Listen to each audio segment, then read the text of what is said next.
First Community Bank is located in Batesville, Arkansas, which is about 94 miles north of Little Rock and 120 miles west of Memphis.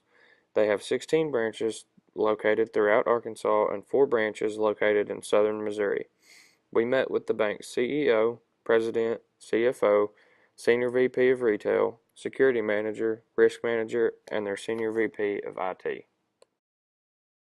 First Community Bankers achieved record net income of 11.8 million, the strongest result in their 19-year history. The holding company increased assets from 1.05 billion to 1.20 billion.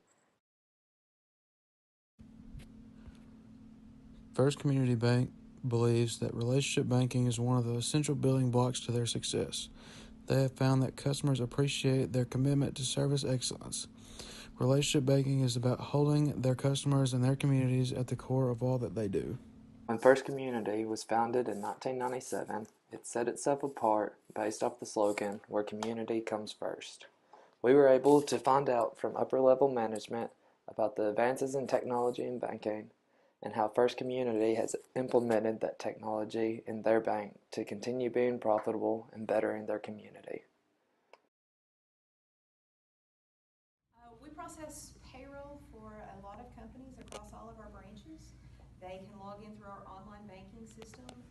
All of the ACH it runs on a platform, an ACH platform that is an agreed upon platform through all the banks.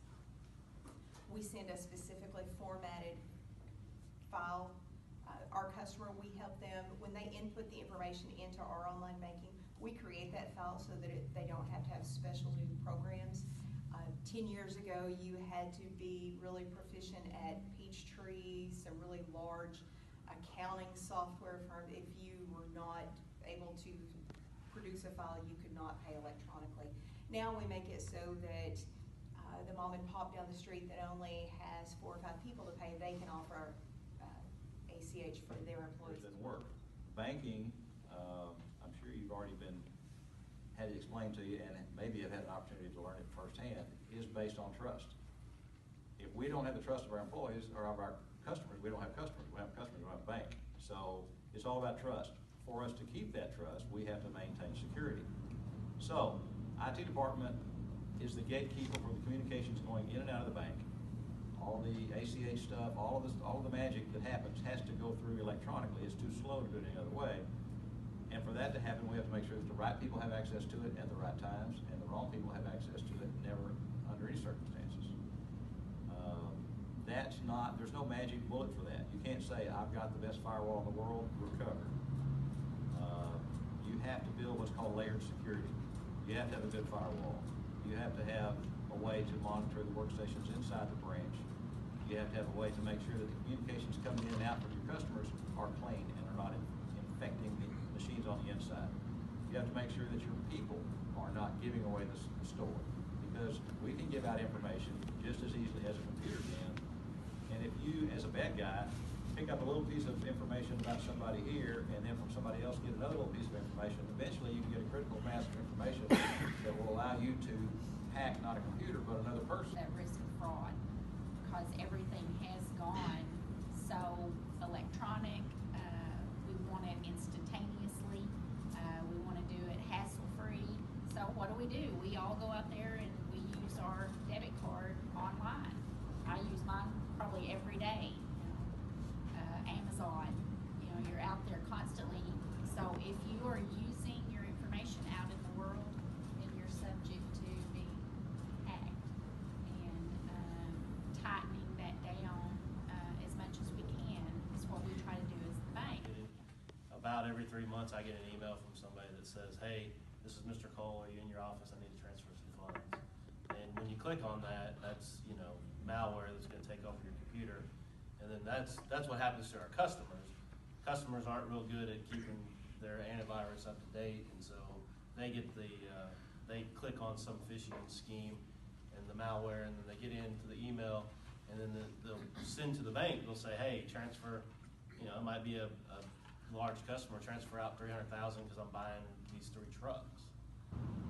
So we do a lot of things Like I said, we have the firewall, we have antivirus, we do scanning, we have people that are here all hours of the day and night. We have a setup right now that not many people are using, so that if I want to go to the internet and say I want to look up a map for, maybe we're looking at the potential to buy some property in a county that we don't have a branch in, I want to look at that map. Well, I might get a site that's got ads that are infected, and they could infect my workstation. I know that can happen because it happened to me at home one time. So I don't want to take that chance inside the bank. So what we do is we hire a company to basically go to the internet for us. I say I want to go to www.google.com and I want to see a map of Smith County in Texas. Okay, what it does, it sends off to this company, which is actually hosted in the Amazon cloud, and it says Carl wants to see such and such a website. It creates a virtual machine for me, goes out to that website, and sends me a picture of what it gets back. Well, that's fine. The picture's clean. It doesn't have any of the bad code in it. We have to go to a lot of trouble to set that up. We have to go to a lot of trouble to maintain that, but it isolates us from the big bad web. Check. That system checks to make sure that all the numbers are in line with what our rules are for underwriting. And if everything looks good, it comes back with a recommendation, says, we, the system, recommend that you make this loan. Or we, the system, recommend that you look at this real hard, we're not sure about it. Or the system says, you don't want to make this loan. And so they'll make it automatically. We have certain criteria that we just don't break. A certain credit score, a certain whatever, some combination of things like loan to value, that kind of thing, that we don't make loans below that. After spending a day in Batesville, it is evident that First Community Bank does a great job with keeping up with technology and making their customers' experience as enjoyable as possible. Their passion for their community makes it easy to see how they become so successful.